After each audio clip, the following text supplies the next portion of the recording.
Hey everyone, welcome back to the Community Touch podcast. Listen, I know this should have been the first episode that I dropped, but sometimes things just go the way that they go, okay? International Women's Day came quickly. I hadn't even thought about doing an introduction video. Now that I dropped an episode, I'm like, oh, maybe I should have introduced myself. But anyways, we're here now. Hi everybody, my name is Tiana and I'm the founder of Community Touch. If you don't know, I feel like most of you already know because most of you are part of our community that will be watching this. If you're not, please join our community, follow us on Instagram. I would say follow us on TikTok, but the TikTok content is not all the way up there. Instagram and YouTube is where it's at. So subscribe to our YouTube channel and follow us on Instagram at Community Touch. And I just want to introduce myself, introduce Community Touch, and just tell you everything about me and everything about my platform. Woo, that was a lot of talking, chair. I might need some water. Anyways, so a bit about myself. I'm Tiana, I'm 25 years old right now, and I just decided to start Community Touch because I wanted to really help people with their finances, with their CVs and like other career stuff in general, and to promote apprenticeships as well. But Community Touch also does more stuff than that. Even though it might not be right now, in the future we are hoping to also be more of a charity and be able to provide young people with grants to start up businesses, or if they just want to start up, like do a creative project, obviously give them grants towards that. Because listen, in this economy money is tight, and I know that I've been directly affected by that, but now I'm in a better position with my finances and I really just want to share and help as many people with their finances as I can. So let's go to my story now.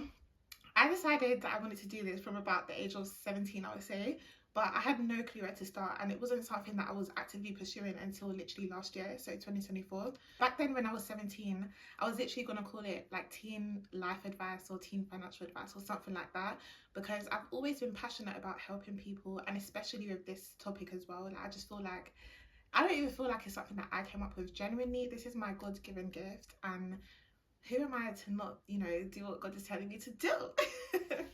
I'll say a bit about me. I'll go back to literally secondary school days actually, because this is where I feel like it all first started. So I remember vividly being in a PSHE lesson. I'm not sure if I was in like year 10 or year 11. I'm gonna say year 10, I guess it was year 10. And we done a quiz on Fast Tomato. I can't believe I remember this. But yeah, we done a quiz on Fast Tomato.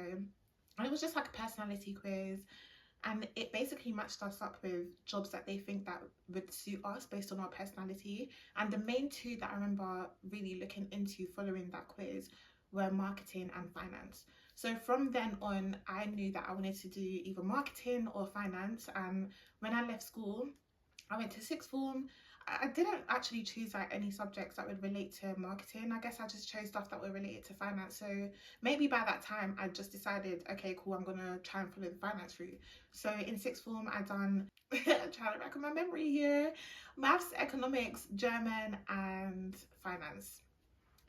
Yeah, it was quite a lot, and I was predicted to get literally A's across the board, or maybe a B in German. I don't know, because German, it was really hard at sixth form, but I was predicted to get A's and B's. Chill, I came out with 2 A's and 2 C's, and I was like, there's no way. I literally worked so hard. Like, I did not slack at all with my A-level revision. But in my economics exam, I guess I just didn't have a good run. I literally got a C when I was predicted to get an A, and that hurt me so bad. With German, I kind of knew I was going to get a bad grade because I had a panic attack in the exam, which obviously just made everything worse from there. So when I got a C, I was like, do you know what, it's not the end of the world, because I was kind of expecting that. But from then, that's where I knew, okay, cool, maybe this theory route is not for me, because how is it that I can literally revise so hard, so much, and genuinely I knew that I knew the stuff that I was talking about, but I just had a bad day, and I just thought there's no way that I'm going to go to university for the same thing to happen again. Because I'm sorry, but me going to uni, I only would have wanted to come out with a first or a 2-1. If I got 2-2 or below, no shade, no tea to anyone that did, but for me personally, I know that I wouldn't have been happy with that, and I would have felt like it was a waste. So from then I decided that I wanted to do an apprenticeship instead, because I feel like I'm more of a practical learner. Also, I didn't like the idea of student debt. Another reason, I wanted to move out as quickly as possible. Doing an apprenticeship would mean that I'm earning money straight away rather than going to uni and then having to wait like 3 or 4 years to then start getting my graduate job and graduate income. So for me, apprenticeship route just makes sense. But the only bad thing is that because I was so heavily focused on revision for my A levels, I did not apply to any apprenticeships during that time, and a lot of the apprenticeship cut-off dates were already gone, so there were only a few available. But do you know what, I just decided I'm going to take a gap year and just wait it out, wait for the new apprenticeships to come out, and then apply next year. So that's exactly what I did. In my gap year, I went to TK Maxx in Berlin and I was working there full time. So I literally had a part-time job at 17 whilst I was here in TK Maxx. I transferred myself to TK Maxx in Berlin, and then I transferred myself back to TK Maxx in London. But anyways, let's go back to Berlin. I was working there full time. So I literally started working full time at the age of 18. And this is where I feel like all of my money skills really came into play, because I was living by myself. I had to sort out my own accommodation, sort out my own bills, my own rent, my own job, literally everything, my shopping, groceries, travel, everything that you can imagine. I did it by myself, no help at all. So it was a lot, and I just feel like I done it. Like, it wasn't hard for me because I feel like everything came to me naturally, but this was the first time that I really put on my adult big girl boots and was just like, yeah, okay, it's me versus the world right now. And it was good. So that's where I first had my first budget, and you know, I made sure that I paid off all of my necessities first of all, and then anything after came out of the remaining money that was available from my budget. Whilst I was there, I was applying to loads and loads of apprenticeships. Apprenticeships are not easy to get onto, and this is a common misconception. Everyone thinks that apprenticeships are the easy way out, and genuinely, I applied to like over 30 apprenticeships and I managed to get one finally. My sister said that she applied to 100. No joke, like they're so hard and competitive, so it really is not the easy way out. But I finally got one apprenticeship. But anyways, let's go back to the interviews a little bit. So yeah, I was 18 and I was getting flued out by these companies to come back to London for interviews, and I just thought like, okay, like, is this what life is about? Like, my jobs are flying me out, of course I want to be in finance. That, it was a trick, because oh, let me not get onto that right now. Anyways, they gaslit me. I thought it was going to be lit, and it was shit. Oh my gosh. Literally in the staff room at TK Maxx in Berlin. I think I was on like my lunch break. So I got the call and it was literally like on voicemail, and it was like, hey, this is whatever bank, please call me back. And I was like, they asking for a call back? Like, that could only mean good news. So of course I called them back as soon as I could, and they offered me the job. They said it was a £20,000 starting salary. Do you know how much money that is for a 19-year-old? Literally, I was so gassed, yeah, because I thought, that's it, mommy, I made it, I'm rich.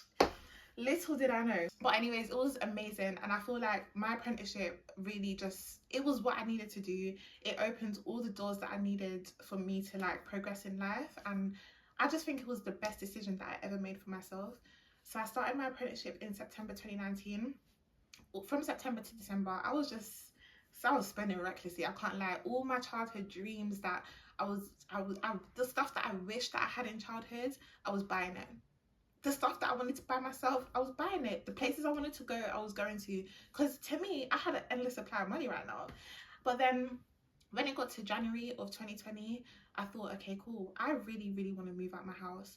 And if you know anything about London rent prices, I just thought there is absolutely no chance that I am paying for rent in London when I could get a mortgage and be paying a little bit less, or maybe around the same amount.